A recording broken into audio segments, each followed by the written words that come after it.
Ang malawak na karagatan ang nagsisilbing ikalawang tahanan ng mga mangingisda.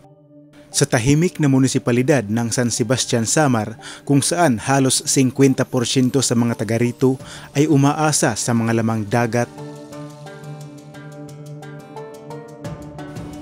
lugar na impukan ng klase-klaseng yaman,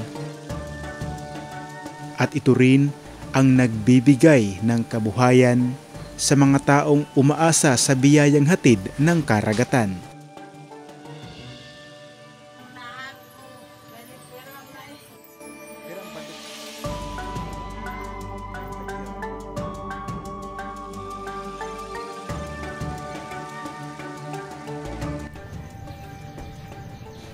Sa tahimik na bayan ng San Sebastian ay nakilala ko ang isang taong isa sa kanyang paghahanap buhay ay ang pagbubunuan. Ayon sa kasaysayan, ang bayan ng San Sebastian ay dating kilala bilang Balugu na ipinangalan mula sa ilog Balugu. Ito ay nagsimula bilang isang bisita o maliit na pamayanan na sakop ng Paranas, Samar. Ngunit sa paglipas ng mahabang panahon, ito ay pinalitan ni Padre Fray Domingo Ruiz ang pangalan nito sa San Sebastian mula sa kanyang lugar na kapanganakan sa Espanya. Taong 1894 hanggang 1895, ang San Sebastian ay binigyan ng katayuan bilang isang pueblo at isang hiwalay na parokya mula sa Paranas. Noong panahon ng Rebolusyong Pilipino, ang bayan na ito ay isinama bilang isang baryo ng Paranas. At sa panahon ng pananakop ng mga Amerikano, ang bayan na ito ay isinama sa bayan ng Reyte Paranas sa kasalukuyan. At sa takbo ng mahabang panahon, sa pamamagitan ng Republic Act No. 543, muling naitatag ang San Sebastian bilang isang independenteng munisipalidad. Dahil ito ay malapit sa katawan ng karagatan, isa sa ikinabubuhay ng mga taga rito ay ang tinatawag na pagbubunuan.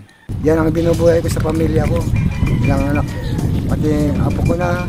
Ang problema ko lang kasi minsan ito sa paghahanap buhay ko, minsan ninanakaw pa. Sinisira pa yung bapat namin, lambat. Ninanakaw nila yung laman ng huli namin doon sa laot. Ninanakaw nila, tas sisira pa sila ng lambat, doon sila dadaan. Alas 11 ng gabi pa lang, alas 10 na punta kami na doon. Malaki pa ang dagat, bambantayan namin. Sa umagang ito ay sasamahan ko si Tatay Garciano patungo sa kanyang bunuan na binabalik-balikan. Ang San Sebastian ay isang bayan na malapit sa mga katubigan. Ang mga tao dito ay malamang matagal nang nakikipamuhay sa mga yamang dagat. Ang bunuan ay maaaring umusbong bilang praktikal na paraan upang makakuha ng pagkain at kabuhayan mula sa karagatan.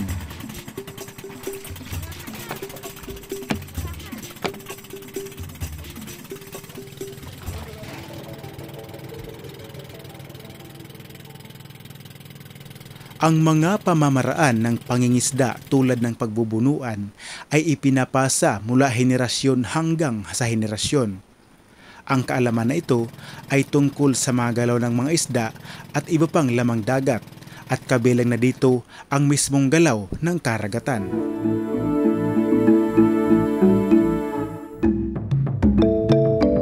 Sa isang tahimik at maaliwalas na umaga, ay hindi naging mabangis ang alon ng karagatan.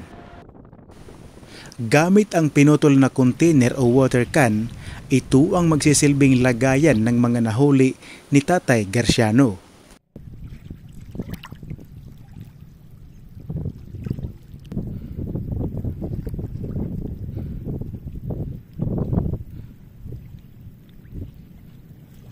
Ngunit bago pa man ito magsimula, mas inuna niya munang ilabas ang mga basurang naipon sa loob ng bunuan.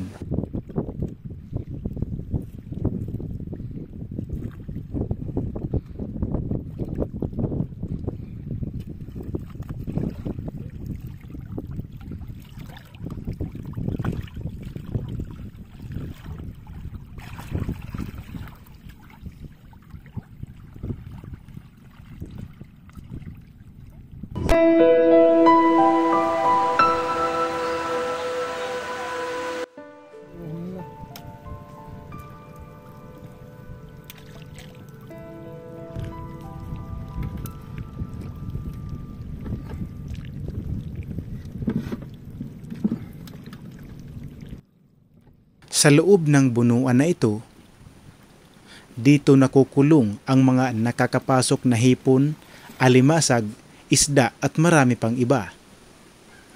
Gamit ang sibot, kukunin ang mga nakulong na lamang dagat.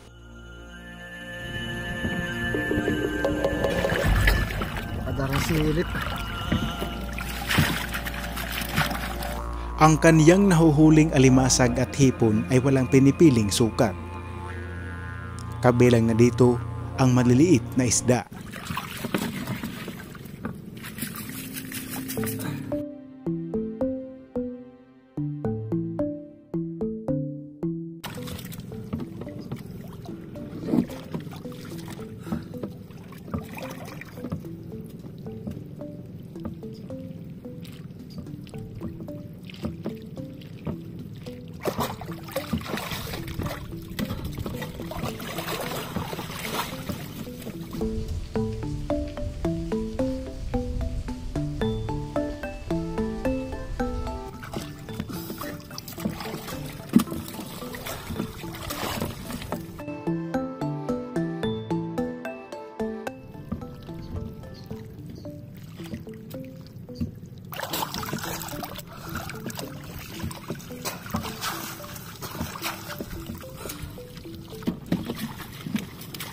Iyahay pa kasi. Hindi pa masulog ito. Sulod. Dahil panahon ng ayaay o kunti lang ang kanilang mga nahuhuling lamang dagat sa loob ng kanilang bunuan sa panahon na ito, kunti pa lang ang nahuli ni Tatay Garciano.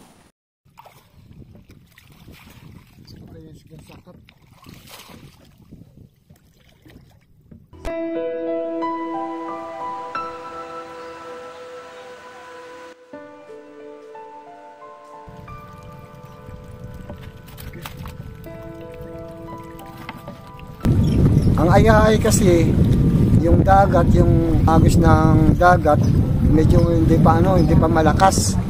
Pero pag malakas na ang agos ng dagat, kasi magiging low tide na, malaki ang low tide, doon marami kami nahuhuli. Ilang sandali pa ay kulang na ang kanyang nakukuha, kaya nagpasya itong tumigil na at lilipat sa kabilang bunuan. Dahil madamot ang karagatan, kakaunti pa rin ang kanilang nakukuhang lamang dagat.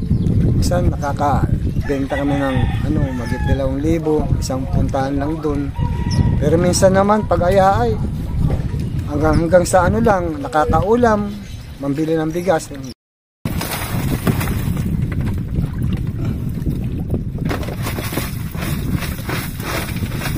Makalipas ang mahigit 2 oras, halos kalahating timba lamang ang kaniyang naipon. Sapagkat iba't iba ang hugis ng mga alimasag, ang maliliit o bata pa ay kailangang ibalik sa karagatan.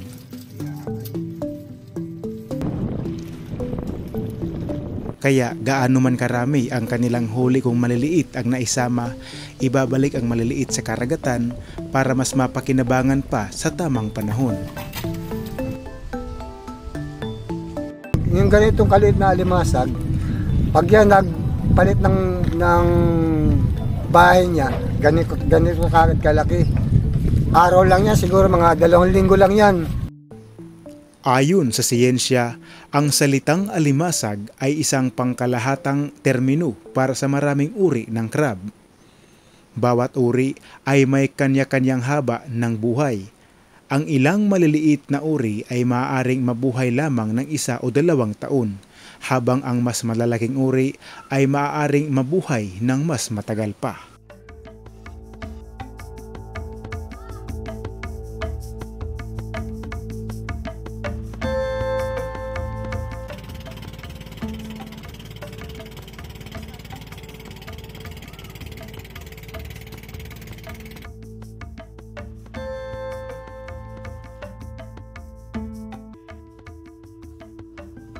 Sa aming pagbabalik sa bayan, dala na ni Tatay Garciano ang kalahating timba ng kanyang nahuli.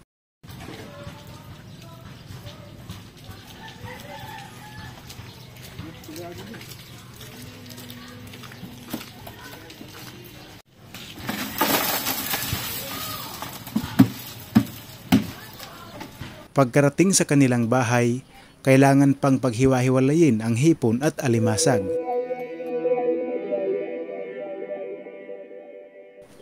Habang wala pang dumadating na bibili sa kanyang mga nakuha, ang kanyang asawa naman ay abala sa paggagawa ng crab meat.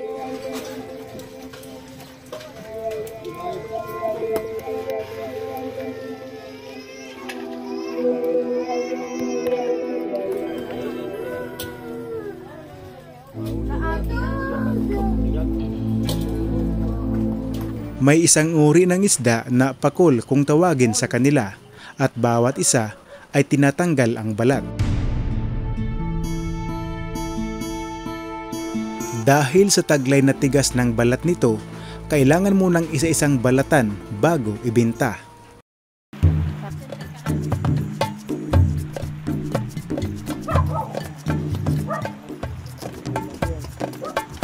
Ilang sandali pa ang kanyang mga nahuling hipon ay binili na sa halagang 100 pesos. Samantala, maliban sa hipon, ang kanyang mga alimasag naman ay binili na sa halagang 30 pesos.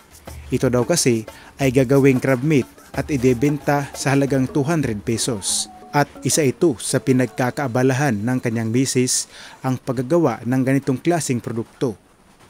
Maliban sa kanya, marami rin ang gumagawa ng crab meat sa bayan ng San Sebastian.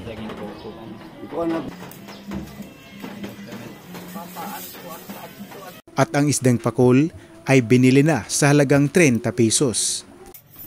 Kung ang mga hipon at pasayan ay nabili na, ang iilang natirang maliliit na isda hindi man maibenta at lutuin, ito ay napapakinabangan sa ibang paraan. Ito ay hiniwa sa maliliit na parte, hindi para lutuin at kainin ng tao, kundi para ipakain sa alagang isda.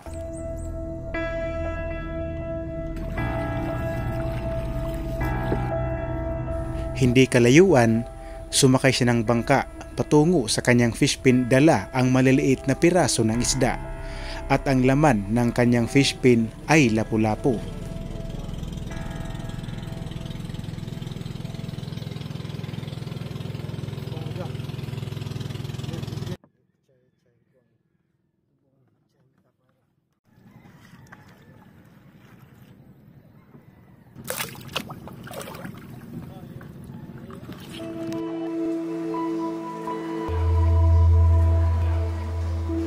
Dahil mayaman ang bayan ng San Sebastian sa crabs o alimasag at hipon, dito ay nakilala ko ang mag-asawang mahigit isang dekada nang gumagawa ng shrimp at crab crackers.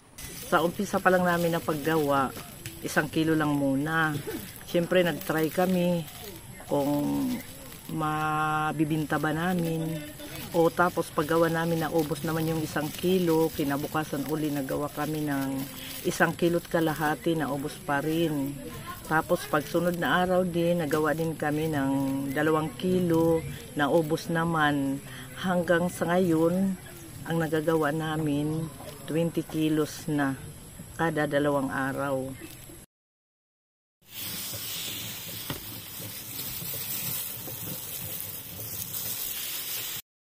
Tinuruan na yung misis ko ng paggawa ng crackers.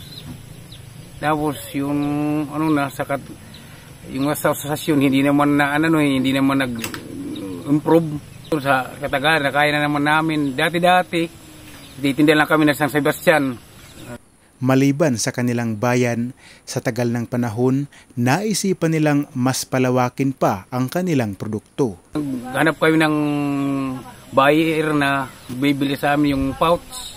Kaya habang tumatagal ang takbo ng panahon, mas lumalawak at mas lalong nagiging kilala ang kanilang produkto. Dahil sa pagpupursige, sipag at tiyaga, may unti-unting nababago sa estado ng kanilang pamumuhay. Malaki kasi yung dati-dati, pag nagbabaklad lang ako, kasi siyempre yung baklad, lang naman yung anuhan lang, yung tinatawag na sa aming bunuan, buno-buno kumbaga sa Tagalog, hindi permi yung huli. Sa kadahilan ng minsan kakarampot lamang ang kita sa pagbubunuan, naisipan nila na gumawa ng ganitong klaseng negosyo.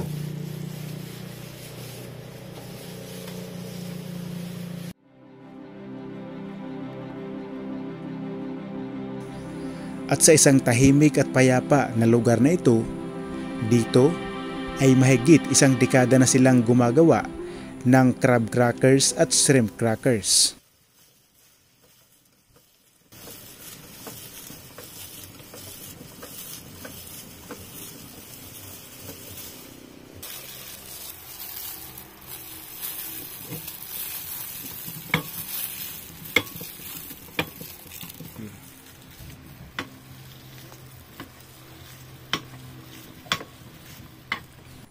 Flattener ang kanilang tawag sa maliit na kasangkapang ito. Isang paraan para mas panipisin ang pinaghalong harina at mga laman ng alimasag at hipon.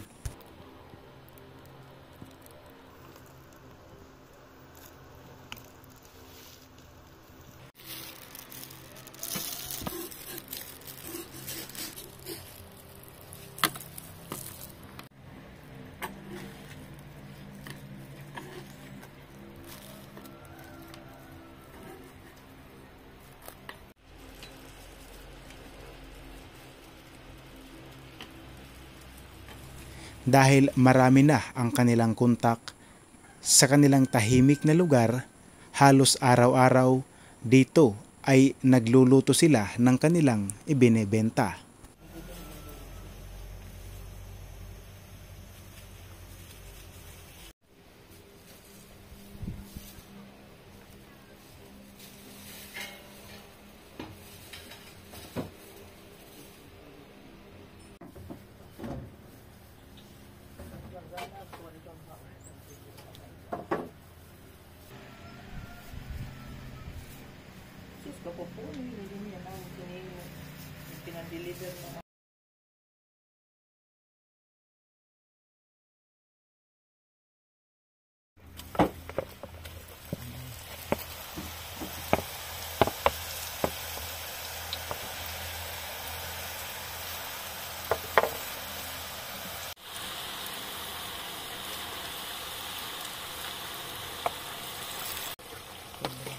Sobrang kalayo.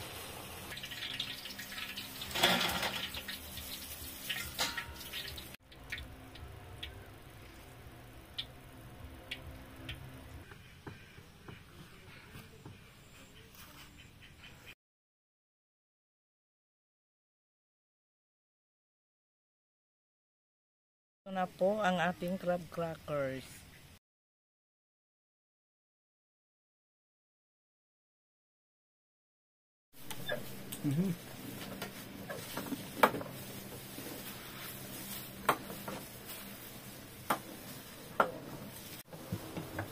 Sana mas ma-improve pa yung product namin, na may marami pang mag-order sa amin para makatulong sa mga anak ko na mag-aaral. Mahirap ba yung pagkakaroon ng bunuan? Mahirap din sa akin nga, mga ano lang yan, mga yung katulad ko may nagpupuhunan lang sa akin. So kung mahirap, bakit mo ginagawa ang bunuan? Kaya wala namang ibang papaganap buhayan kung di yun, kahit mahirap, tinitiis. Basta pang ano lang sa mga makapag-aral lang yung mga anak ko. Ano yung mga pangarap mo sa anak mo? Makapag-aral man lang, hindi matulad sa akin na walang pinag-aralan. Mayaman sa mga resources ang bayan na ito. Hindi lang sa Alimasag at Pasayan, marami pang iba ang ginagawang kabuhayan.